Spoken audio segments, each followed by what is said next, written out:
Okay, ready? Hold on before you say anything. I'm just going to say it one more time. Cowboy hat.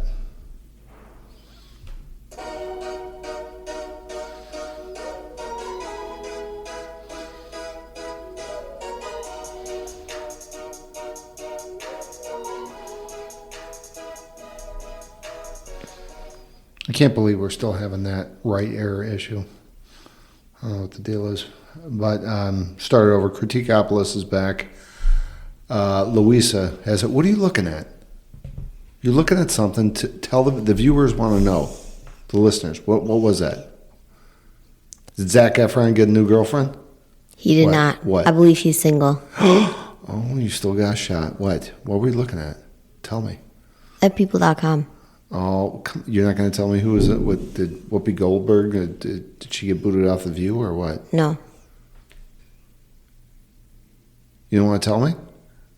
Do you really want to know? Yes. I was just looking at the headlines. Yeah, but you had this look on your face like, oh my God, Brad Pitt's getting married again. What is it? I want to know. I'm on pins and needles. This is the first story. The top story is conjoined twin Abby Hensel's husband Josh Bowen. I saw a photo of this. Facing paternity suit from ex-wife. I'm not going to click on it, but I just have to say that headline makes me laugh. What? Because I don't... The only reason I'm not saying anything is because I am certain all the jokes have been exhausted on that topic. Probably. Yeah. I'll leave it alone because... And then Haley and Justin Bieber might be divorcing or they're having tough times, and I just think that's kind of amusing too. Hope he has a prenup. I mean, no offense. That's not, like, nice for people's marriage to not be, but, like... I almost feel like if I'm sure someone's going to hate this, but like if you're in entertainment and successful, I almost feel like you're supposed to have a bad marriage. Should definitely have a prenup. It can't be that perfect. It's your pick today for this is a Blacklist episode. Mm-hmm. And Louisa it was her pick. It was my pick. Let's hear it. What do you got? So the movie that I chose is called, the movie script that I chose is for a movie called Polo. Was this for the 2024 or 2023 or 2022? I believe it was for 2023. Okay. Because I decided to give another year a try last night. Mm-hmm. And because there's blacklists for every year. Yeah.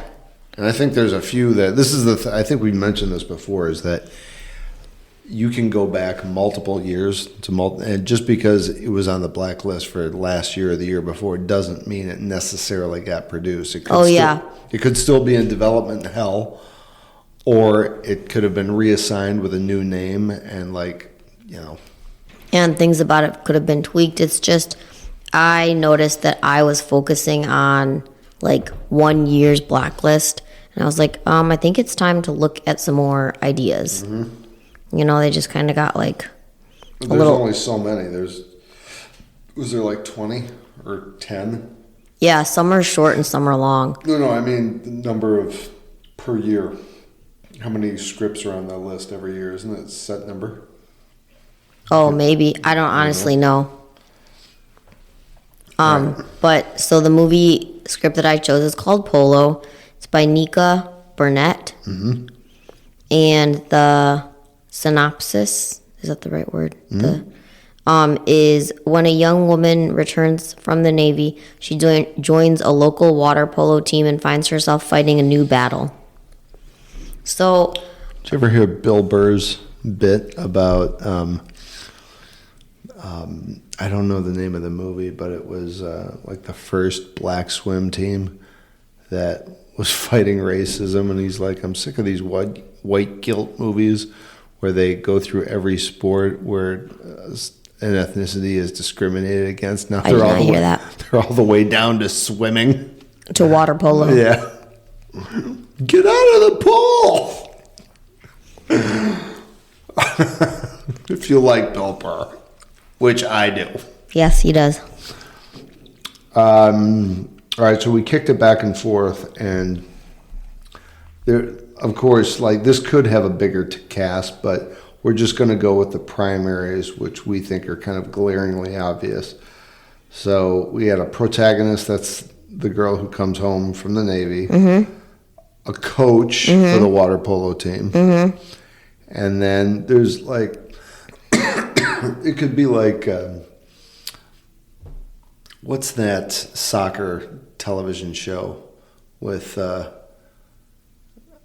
what's her name, the tall, blonde English lady?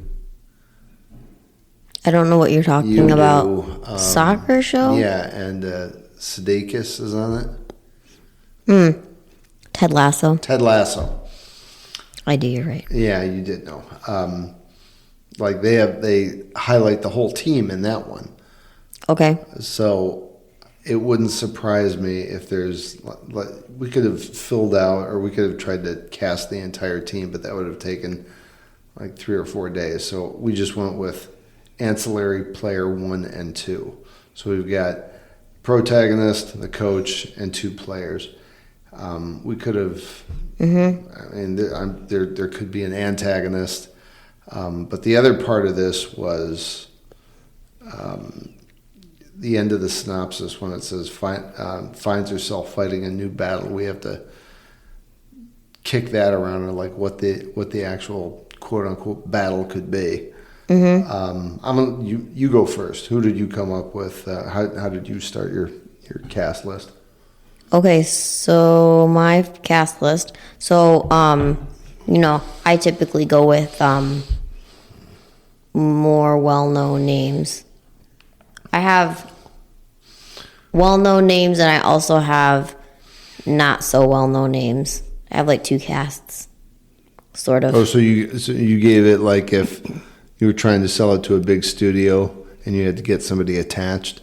You're like, all right, this is a guaranteed. We're going to rake in at least like 40% on this, but we have to get at least B+ listers. Yeah, kind of, sort of. Actually, I'm going to kind of go back on my word. Not a surprise. But really, they're all big name stars except for one. But anyway, so my main character is, my first choice was Daisy Ridley. Oh, from Star Wars? Mm-hmm. That's actually pretty good. I think that she would be a good choice because when I think of water polo, like I think of like very strong girls or women, and it's got to be somebody athletic for yeah, sure. Exactly. So, yep, that's why I Actually, went with her. that's really good. Do they tend to be volleyball? They tend to be tall. I don't know. Very tall. Yeah. But in water, I don't know anything about water polo. Although I take that back. Well, I don't know anything about water polo, but the U of M water polo coach, women's water polo coach, brings his team by every year to meet me. Oh, really? At the market, yeah. That's cool. That's super cool.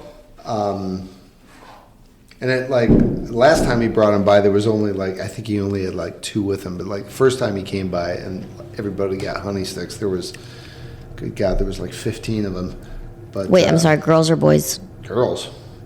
Do they wear those big? Oh, they don't come by in the They're winter. not coming by in uniform. No, but I mean, are they wearing like their big water polo sports jackets? You know what? It's been years since he actually brought the whole team by. I think it's usually he brings them by in the summer when they're like scouting the campus. Oh, okay. So they're not. That's so cool, though. They've been recruited, but they're not. They don't tend to be short women. Mm-hmm. I think even in that. Yeah. No, they're definitely tall, but I don't know if they're the tallest of the women athletes. I know basketball players and volleyball players are very tall. So, wait, is Daisy Ridley big? I'm not sure how tall she is, but she definitely has the athleticism. I didn't even think about her. That's pretty good. Thank you. I went with, I don't know if this is somebody you know, Isabella Merced. No. She was in Sicario. She was the girl. I didn't see that movie. Isabella Reyes. She was the daughter of the drug kingpin who got abducted by the U.S. government to start a drug war. And and in that movie was 6 years old now, Wow. and she was kind of in like young high school age. So, I mean, she might be a little young for the role, but she definitely. She's had some, not athletic, but like action type roles that she's been in. What else was she in? Oh, wait a minute. I had another one. This is somebody I tripped across, and I don't have a reference point for her, but you might. Ali Scoveby. Have you heard of that girl? I don't think so. She was Emma from Breakthrough, which I didn't see. I don't know what that is. Nope. You got to look her up. So wait, just to back up a minute. Yep. To your first pick. Yeah. Is her last name? Merced. Oh, I totally okay. Was wrong. Merced. Got it. Yep. Got it. CED. And this is for the main character, Yeah. right? Okay. Yeah. Thank you. Yep. Pulling up what. I'm looking up my recipe here, so don't keep Oh, people. okay. Sorry. Do you I'm recognize her? pausing. She's cute. You don't recognize her though? You haven't Nope. seen her or anything? I don't. I'm looking at the movies that she's been in. And I can't honestly say that I've seen any of them, but I do. Well, in Sicario, it was a vehicle for. What's his name? How are we doing a movie podcast and I can't remember anybody's name? Josh Brolin. Okay. And There were two of them? Oh, yeah. Sicario 2? who's the pull it up? The Latin guy. Super famous. Benicio del Toro. Benicio. Ugh. Yeah, it's driving me nuts. But there were vehicles for him, but she was... Catherine Keener? Oh, God, she was a deplorable character in that. She was the... I guess she was kind of like an agency, a CIA agency section chief that ran Josh Brolin's character. And Josh Brolin was kind of not a mercenary, but he was like a special operator for like Delta or SEALs.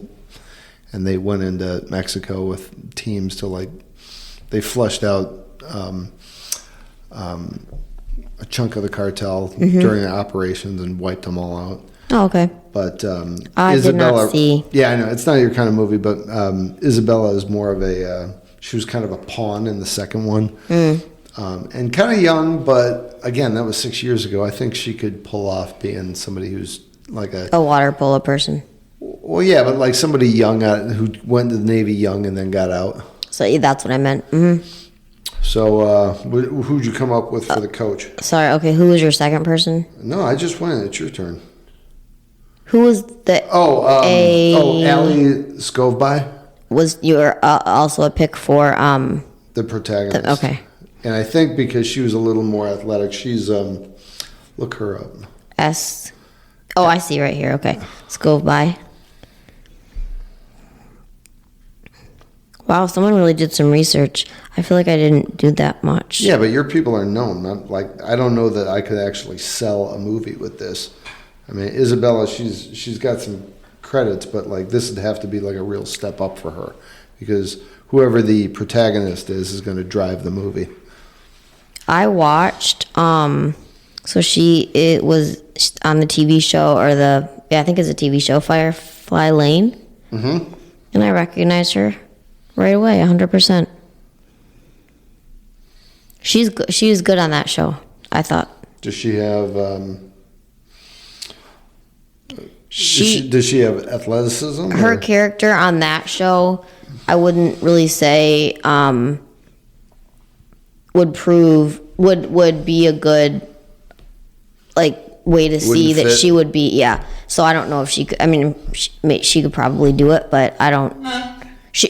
Friendship and teammate. Yeah. Yeah, friendship and teammate wise, she could. She would be great. But I don't know about like the athleticism part. Is what I want to say. I'm not gonna lie. I did that one strictly on looks. Pull her up again. Because she's kind of. Oh wait a minute. Can you see it? Let me see it. Yeah, I just went with the tall blonde. She looked like she could have like some. I don't even know that she could carry the movie, but in Firefly Lane, she had dark hair, so I'd never seen her as a blonde before. Looked like she could like have some.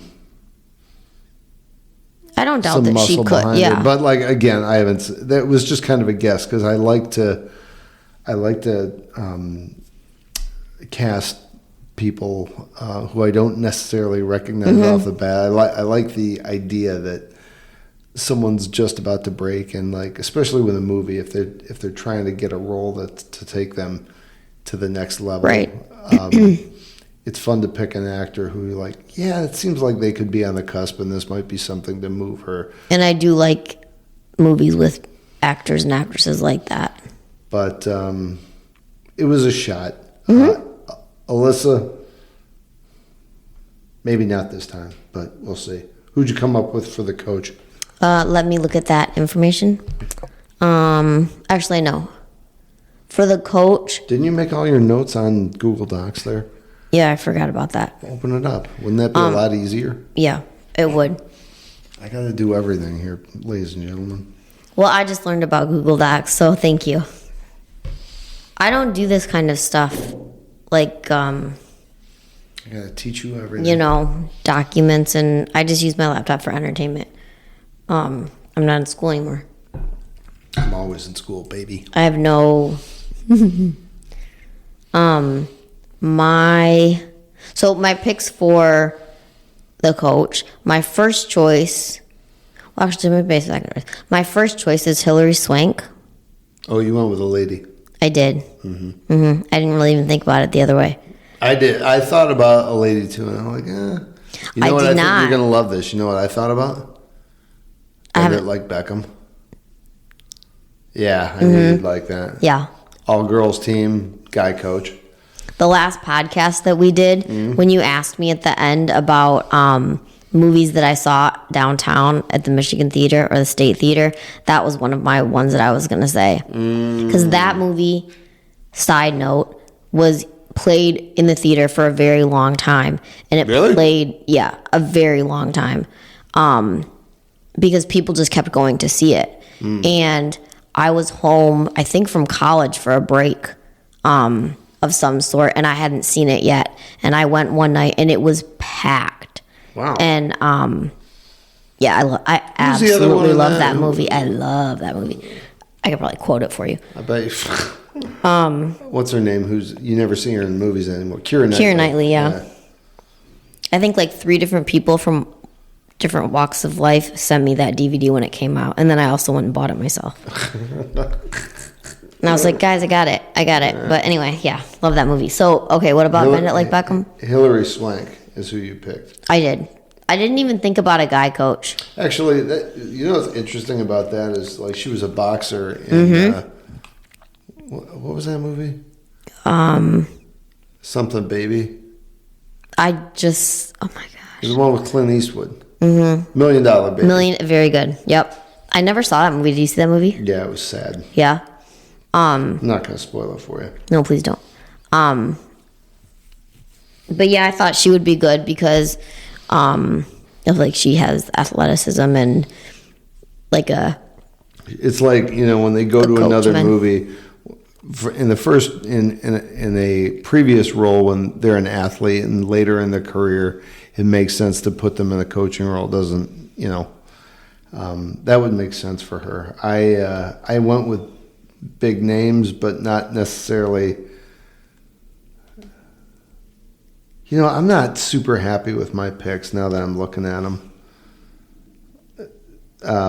Either Joseph Gordon-Levitt or Jonah Hill. Okay. But, like, no offense to you, Jonah. I mean, like, who's going to buy you as a water polo coach? I feel but here's the thing. Like, I kind of picked him because I'm not exactly sure if this movie is going to be a drama or a comedy. I could see it as a comedy. I could see it as like a Bend It Like Beckham, comedy drama. Yep. And Jonah does well in comedic roles. I could see him as like a wisecracking kind of coach, like just dumping on all of his players. Yeah. And Joseph Gordon-Levitt, I think he'd still be funny, but he wouldn't be. You would pick him if the lines for the coach weren't abrasive. If he was a little bit more like, yeah, it's good job, even though like we're in last place, that he'd be like, it'd be more subdued, less cutting humor against his teammates, I could see him being more of a potential love interest. Oh yeah, I didn't think about it from that standpoint. Also, I didn't think about a male coach, and I didn't think about a love interest. You know what? I could see either of your picks for, especially like Jonah Hill. Maybe not the head coach, but the assistant coaches. Oh, well, that might be a tough sell for a Jonah Hill. Like, we're going to make you the assistant coach. I see what you're saying. Yeah, for sure. But I was the assistant in Moneyball. Well, you're going to make me I dropped all this weight, and you're going to make me an assistant again? I don't think so. Or maybe he could be the. What is that? It's a weight from next door where the gym is. Oh. I love it when bros come and work out like late at night. Like you're cranking up all your endorphins, and then you're gonna go to bed. Makes no sense. Well, okay, that's aside. Okay, so keeping going. Ancillary player number 1. Okay, sorry, it's on my phone. My email isn't on my computer. Who are we talking about? Oh, lead. No, ancillary player number 1. What does that mean? I have Brie Larson for one of my polo players. You're gonna make her a player? Well, I can't make everybody. You love these big names, man. This is gonna be an expensive movie. Well, it's I can't placate you with every pick. I have to give you a little pushback. This is true. This is very true, because you're very yes. Wait a minute, Brie is. Tell me, you know what? I keep mixing her up with Ryan. What's his face's wife? Oh, Blake Lively. Blake Lively. Ryan Reynolds. Yeah. Brie Larson is. I can't remember her character's name, but she's in the Marvel movies now. Oh yeah, who is she? She's Captain Marvel. Is that her? Yeah, actually, I think that might be her. Okay. But I think she's a really great actress. Yeah, it would be. Go ahead. Oh, she'd be athletic for sure. Yeah. And I mean, real casting agents might be like, she's not going to be a player. She's going to be. She was Captain Marvel, for Christ's sake. Right. Like, so she could be. Although we're just going off a synopsis. Right. It's not to say that. They wouldn't have their own character development. Right, yeah, that's true. She could be trying to hook up with Jonah Hill. What do you know? Well, I was going to say, or she could start off as a player on the team, and she could be trying to, push the captain out so she can be the captain. Mm-hmm. She could do that, or she could do whatever the outside, if there's outside forces. Do you want to wait till we finish casting before we talk about it doesn't matter. We don't have to follow us. There's no script. No. Do you have an idea for what the outside forces are, or what the battle is? I didn't prior to recording this, but what we just said is I think a pretty good like trying to force the current captain out, or like you were saying, maybe somewhat of a love interest. But I don't know. I didn't really give it much thought, honestly. I was just casting my characters. You know what I thought about was the Goonies. Yeah. Like that type of antagonist. Like, this is very basic. Like, it's not a real problem, but like these people use like a community pool, and like a developer's going to come through and like put up condos or some shit. So he's going to develop. He's going to like bulldoze the the community pool and rec area. That's a good, yeah. And then, so like an audience member would be like, just go to another pool, stupid. But like, this is where everyone's been training for, you know, you build the backstory of like, oh, my dad was on this water polo team and right. Or my It's mom was. generations, It's a yeah. generational water polo club or something. So I mean, there's that potential, but like, I didn't even think about the turmoil from within the team. That could be an interesting take. Yeah, or if I was like, what if it was like Shoresy? Like it's an actual team. Like, I don't know anything about women's water polo, but like I don't know a lot either. I don't know if there's like big team conferences or what, but if I think there is. I mean, how many? I don't know what their spectator draw is like, but in the movie you could make it huge. That's true. Who'd you come up with? Who was your? You came up with Brie Larson. I don't know if you're gonna know this or not. Okay. But I've always had a crush on this girl, Violante Placado or Placadio. I will look her up. I do not know. She was Clara in The American with George Clooney. She was the hooker that he hooked up with and fell in love with. I don't know who this is. She's Italian. She's done a bunch of Italian movies, but she's built. Could you say her name again, please? Good luck. Or spell it, just that would be fine. Violante. V. Iolante. Last name. Like Plasadio. Violet. Violante. Yeah, Violante. Violante. And then. Oh, I got her. Okay. She might be getting up there in age. No offense, Violante, but like The American was over 10 years old. Yeah, she is sort of getting up there. But like if you look at her, that's the thing about IMDb, is that if you look at her headshot, she looks like she's like early 30s, but yeah, she's probably not anymore. So if I'm casting from the headshot, she would nail it. But does it say how old she is in there? She is 47. Oh shit! She's 2 years younger than me, so yeah, that's 1976. God, I am sucking at this today. It's all right. Damn, really? Yep. Shit. She looks good though, doesn't she? She does. She does. I don't know. Who'd you come up with? Probably somebody. Was it Brie Larson or? No, for your number two. I went with somebody younger for number two, like way younger. I went with someone whose photo I saw online. Her name is Chanel Cresswell. That's who I picked. I'm just kidding. It's not. I'm very gullible. And for a minute I was like, really? That's who you picked? No, it's not. I don't even know who that is. Who is that?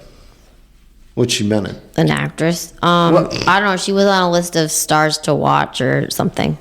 Did it tell you what else she'd been in? Come on. Yeah, but I don't know what she's been in that I knew. Like, I didn't recognize her or anything. She just looked, she had like a sports girl look about her. You do know that when I like pick people and I tell you who they are and I tell you some of the projects they've been in, half the time I've never seen these. I just deliver as if I've seen them.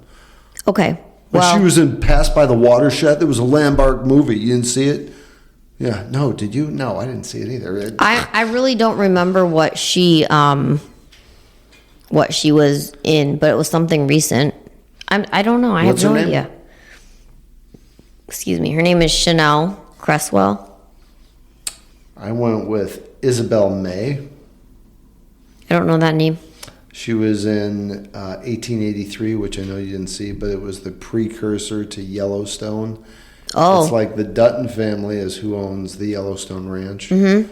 But they homesteaded it way back in the 1800s, and Harrison Ford, as opposed to Yellowstone's Kevin Costner, he was like the grandfather. Or Oh, the great-grandfather. wow. And then Isabella May was like the daughter, I believe. Okay. And look her up, but she's blonde. She's like early 20s. So perfect. Oh yeah, I mean she would look like a volleyball player or a water polo player for sure. Okay. Isabel? Isabel May, or she was Veronica Duncan and Young Sheldon, and Elsa Dutton from 1883. Isabel May. Oh, yeah, cute.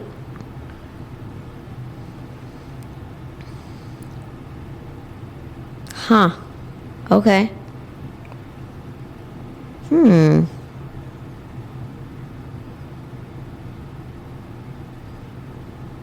Okay, yeah, I'm not familiar with who she is, but yeah. I can't believe she looks, I'm kicking What? myself that I didn't do the math on Violante.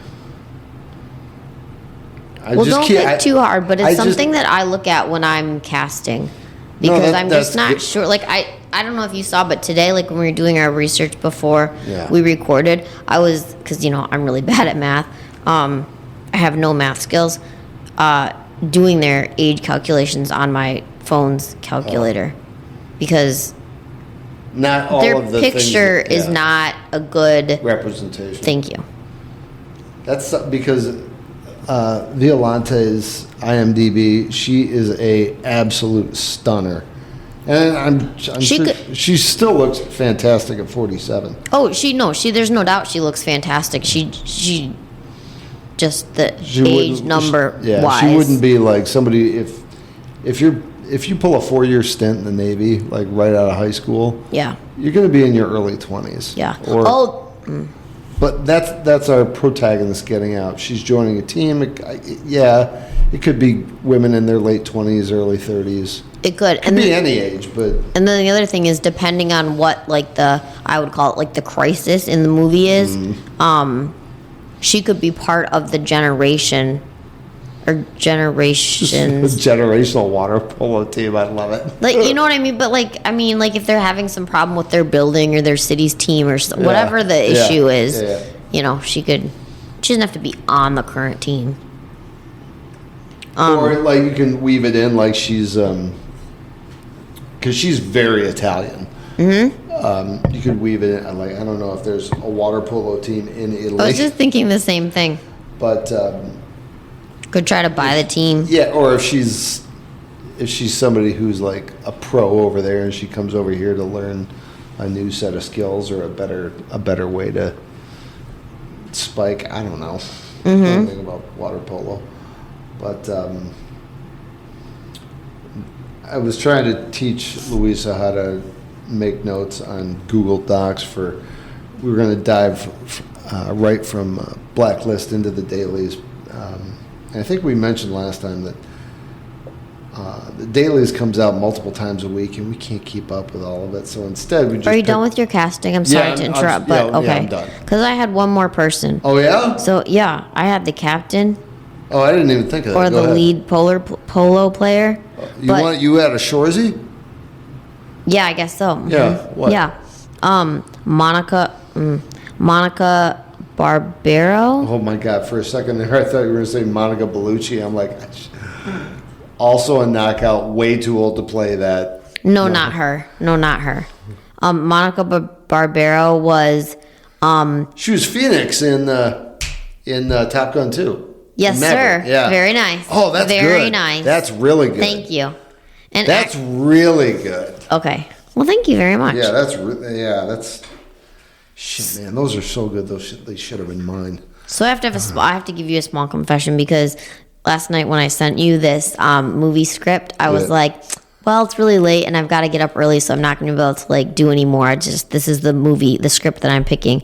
I did write a lot of these names down because they just came to me. Which ones? These? I'm sorry, the ones that I gave you. I wasn't putting my phone to show. Yeah, just you already know who they are. But anyway, I thought my cast was pretty strong. Yeah, I did this while we were, like, in the past hour. Anyway, I'm sorry to have interrupted. So the next step is... dailies. Oh, that's right. Yeah. Okay. So you're saying I was just saying they come out all the time. They come out all the time, and when we were like every other day.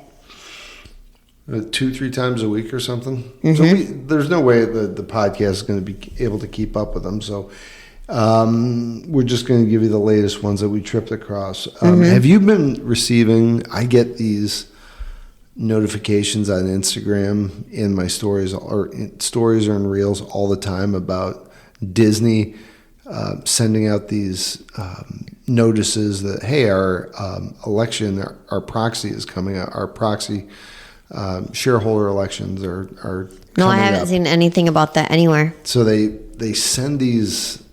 It was just overt. They send out it's like an ad to say, hey, our shareholder election's coming up, and we need you to vote for who Disney wants, because there is a proxy war going on between an outside investor and what's his name?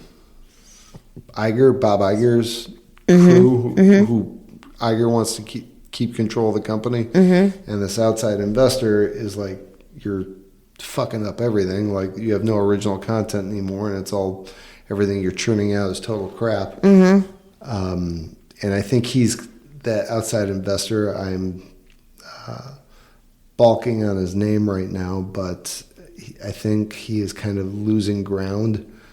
Yeah, I think I read part of that in the dailies, and I was getting those same vibes. Like, it's not going well. Yeah, so Iger, it looks like, I mean, by the time this hits the airwaves, the vote would have already happened. But when I would see these things on Instagram from Disney, it's like, hey, this is Disney. We want you to, if you own shares, we want you to vote for who we want. I'm like, that's, I don't like that. It's kind of creepy, like to use social media to tell you who to vote for. Yeah, like that is interesting, and to just send it to like random people. Well, I guess it's it's not random people. Yeah, they dumped a few $1 million into managing that algorithm, I'm sure. Yep. But interesting. Hey, Disney, gross. What else? Endeavor goes private. For anyone who gives a crap about Endeavor, the agency, parent company of talent agency giant WME, is going back to being private, led by private equity firm Silver Lake, valued at $13 billion. And Wow. I'm mentioning this because Endeavor was the agency in Entourage. Oh, okay.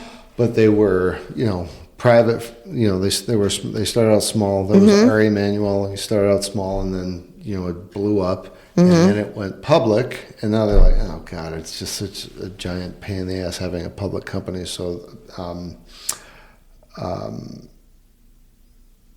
if they make it private again, it allows Endeavor to kind of navigate the market with more flexibility. They can get away with things that they couldn't if they were public. So they're saying that this is going to have wider implications, hinting at possible future consolidations and strategic shifts. It'll be interesting to see what happens with their client base over the next year. And this one I really liked because we reviewed War of the Roses. Okay. Benedick Cumberbatch and Olivia Colman to lead Searchlight's The Roses, a remake of the '89 dark comedy War of the Roses. No way. Yeah, thought you'd like that. I totally missed that, and I'm really sorry.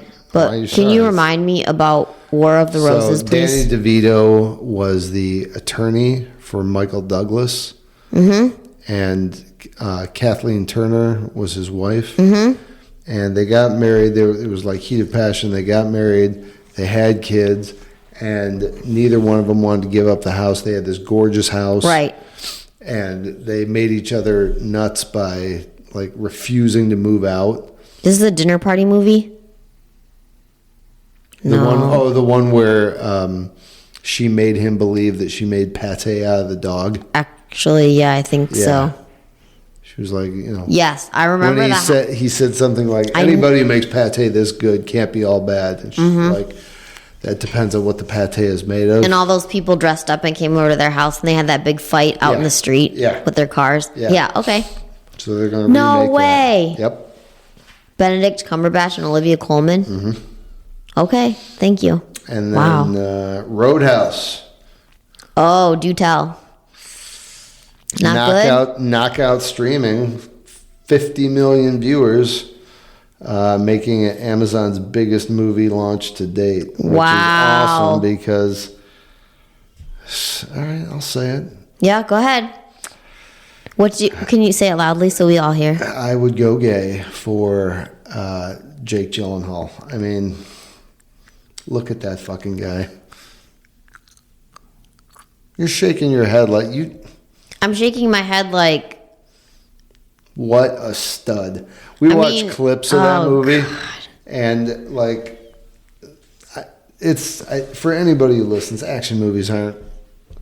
Not that they're not your thing, but it's got to be a quality made movie. It's really got to be quality. This one is rough because, not my thing. Yeah, it's based on Ultimate Fighting. Yep, right there. Luis is like, nope.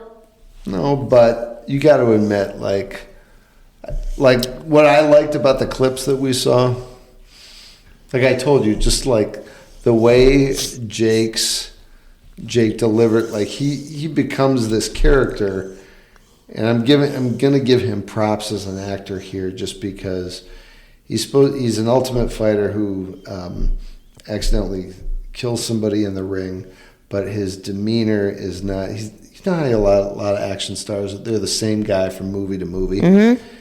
And he takes on this quality of like, I don't even know how to say it. He's relaxed, but he has like a comedic tone. Yeah, you said it well. Yeah, he has like a comedic tone to his relaxed vibe, and he doesn't really want to get in a fight, which is reflective of Patrick Swayze's character from the original. Mm-hmm. But there's a scene when they're on a boat, and this will make me laugh till the day I die, where he's having a confrontation with the guy who's trying to take over the bar. This guy is the son of a big drug dealer in the area, and he's been tasked by his dad, who is in prison, to take over this bar. And Dalton, that's Jake Gyllenhaal's character, is kind of getting in the way of that. He's the cooler for this bar, and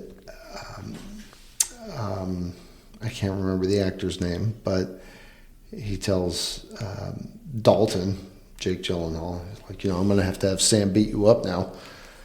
And Gyllenhaal, just like his delivery of, oh no, is very funny. It's very simple and understated, and it makes me laugh out loud every time I watch it. And that's the perfect representation of how Gyllenhaal interpreted Patrick Swayze's character. It was. And he must be like that through the whole movie. Oh, not to interrupt. It's hilarious, and just kind of like in like a very understated way. I couldn't get enough of it. What else? Anything that you? Oh no, there was one item that you wanted that you pulled up. Oh well, so really, I only started to read the article that was attached, but Oppenheimer was recently released in Japan, and I just thought it was interesting. It said Oppenheimer releases in Japan, eliciting mixed responses. Why did you say? Okay. Well, because he built a bomb that blew up. Yeah, so I started reading the article, but I didn't really finish it. But it was just it was just very interesting to hear, and I thought about that when we were watching the movie, like, and it said the article said that early in the making of the movie, Christopher Nolan, or maybe not early in, but he did discuss how we're going to do this how he was going to do, how he was going to show like the bombings of Hiroshima and Nagasaki. They didn't or not, and they didn't. Yeah, that wasn't even a part of it, and he said, he just couldn't like, do that in that movie because that's a huge other part. we're gonna cut out like a big chunk of the market if we show that. So we better just everybody know what happened. It was a mess. Yeah, it was really bad. But this isn't what that movie was about necessarily. So, but anyway, so that just caught my interest because I thought about that when I saw the movie.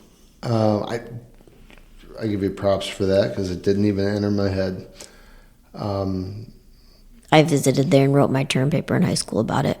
Oh, of course, and then of course you thought about it. Chris Pratt and Rebecca Ferguson is joined by Callie Reese. Do you know what Callie Reese? I don't know. I don't know her either. In an Amazon MGM Studios sci-fi thriller, Mercy. You heard about this? Nope. I haven't seen any details on that, but with that kind of with those two people, I'll definitely check it out. Okay. Did you ever see A Simple Favor? No, I haven't, but I read through this dailies. I know where we're going. Okay, Allison Janney, Blake Lively, and Anna Kendrick. Yep. So they're making part 2 of that movie. I could never decide. Have you seen the preview? I could never decide whether or not I wanted to watch it. Do you know what it's about? Mm-hmm. I really can't give a good synopsis of it, but it's like Does somebody need help with a murder? Somebody does, or they cover, or they help. Yeah. They both are in on it, and they need to cover it up that they did it, something like that. And excuse me, I think that Blake Lively's character did it and needs Anna Kendrick's help to cover it up, maybe. And she like somehow tricks her into like being friends, and so I just couldn't. Oh yeah, I think I saw this trailer once. And I couldn't decide. And I really like both of them, but I also see it. I'm like, oh, both of them in a movie together. It must be all about the fashion. That wouldn't surprise me either. Not that that's a bad thing. That's not what I mean. But I'm just saying. I was very confused. Let me see. What else do I have for you? 9 Stories. Back to my boyfriend, Jake Gyllenhaal. His production company secures a 3-year first-look film deal with Amazon MGM. That's I saw that. I was like, he has a production company? I think that's the thing with a lot of actors. Once you ascend to a certain level, you have to start like splitting your revenue streams. So yeah, it's not just the roles you take on, but if you have a part in production, then you're not just a one-trick pony. You become vertically integrated. It's okay. So you're not just acting. You know who did something actually more advanced than that was Reese Witherspoon. Oh yeah, with her. Yep. She had a book club. Yep. And then it gained some traction. And then after it started gaining some traction, the submissions the deal was with the people who submitted, like, all right, if you submit and I highlight this on my book club, if it gets optioned, I get first crack at it. Okay. And so she used the book club as a springboard to figure out what the market was going to be like for these pieces or for these properties. She would option the book because, like, she had a contract out there to get the property, and she'd make the movie. And she had her production company. I wouldn't say do it on the cheap, but like budget it and release it. Within a year or 2 years of the book, and she'd capitalize on those streams. And she made a crazy ton of money. I don't know if did I ever show you? I know we've talked about this maybe a year ago. Because I remember I read about this when I was working hunting at one of the gun shows. It sounds vaguely familiar. Yeah. This was about a year ago, yeah. but she has made an insane amount of money using that book club as a way to leverage buying properties and then producing them. Yeah. She's a smart lady and she has a lot of money. She has a clothing line.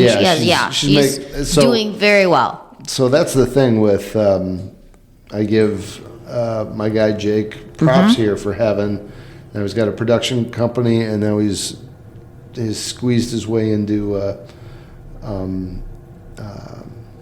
MGM. Yeah. Go Jake. Let's see. Francis Ford Coppola's Megalopolis seeks distribution after a buzzworthy screening. Have you heard about this? No, I have not, but I did see that headline. So let's see what I got for you here. Screening for Francis Ford Coppola's Megalopolis at Universal City Walk AMC and IMAX reactions were wild. Some said it was his most ambitious film since Apocalypse Now. Another described it to Puck as batshit crazy. Made for $120 million and bankrolled entirely by Coppola through the sale of one of his vineyards. Holy shit! I didn't know he sold one of his vineyards for this. That's really wow. Wow. I've been to one of his vineyards. Have you? And like I didn't know he had more than one. I feel like I've had somebody's wine, some Coppola person's wine. But that's all up in not Marin. What is it? Wine country. There's Napa, and then there's the other one. They're adjoined anyway. That's insanely expensive real estate up there, and he's not just a vintner. I mean, they own the land. They grow the grapes. They ferment them. They like go through and take it straight through bottling. Yeah, that's cool. So, wow, that's crazy. He sold that to make a movie. It makes me wonder if he had to do that, because usually you don't do that. You go to a studio to get the money for it. But if it's really ambitious and it's nuts, I'm sure a lot of studios will. Which is weird, because like he's got his pedigree and his like resume is so advanced, and like he's so sought after. I can't imagine it'd be hard for him to get money for this. Yeah, but that is very interesting. We were just talking about the same thing recently, weren't we? About how people get money to make their movies. Oh yeah. Like just the pitch, when you're asking for money, like you have to be able to relay the story in every a way. Detail. Well, like a lot of times they'll create like an elevator pitch, like you've never seen The Player with Tim Robbins, but there's a tagline throughout that movie that's like, because he's someone who gets pitched to movies. He's a hit maker at a studio. He's an executive, and he sits down with somebody who's got an idea for a script or who has a script, and he's like, all right, 25 words or less. And when it's an ambitious, crazy project, sometimes you can't do that. Yeah. And even if you've made The Godfather, that's funny, if you've made The Godfather, you would think there'd be people lined up to throw money at you, but apparently not. Your boy's in it. Adam Driver, Aubrey Plaza. Isn't this Francis Ford Coppola movie? Giancarlo Esposito, maybe say Paramount or Universal want to be back in the Coppola business. Still, any studio that invests in an ambitious art house movie for theatrical release is already taking a major chance. It would have to be available, as they say, at a price. It is the job of Barry Hirsch, Coppola's longtime lawyer and a Megalopolis producer, to find a home for it. He told IndieWire everything is on the table as talks proceed. He said more screenings are being set starting today, April 2nd, for interested parties who want to see it. Wow. Now I'm very, very curious. Everything probably doesn't mean streaming, with a timely story that holds a magnifying glass to where we are today as a country. Hirsch said the film is on the level of initially misunderstood masterpieces like Apocalypse Now. It'll be really interesting to see how that plays out. I hadn't even heard of this. Yeah, no, not at all. I can't wait. But talk about a guy who's living under who has a horseshoe up his ass. Fucking Andrew Driver, he's like every great director in Hollywood this guy's worked with. Who'd I say? Andrew. But Adam Driver. Sorry, Adam. Both start with A. You know what I was talking about. I did. Let's see, what else? Berlanti Productions and Warner Brothers snagged TV rights to Matthew Blake's Anna O for a Netflix series. I wonder if that's Annie Oakley. Oh, okay. I was going to say none of that meant anything to me, but okay. To start following a global bidding war. Let's find out if that's Annie Oakley. That'd be interesting. Having a hard time here. Hang on. No, that's okay. We're a little internet challenged here. Mm-hmm. Oh, that's Anna O, not Annie O. Okay. Does it say the series adaptation is in the process of being set up at Netflix for development? Blake is executive producing alongside Berlanti Productions, Greg Berlanti, Sarah Schrichter, and Lee Redman.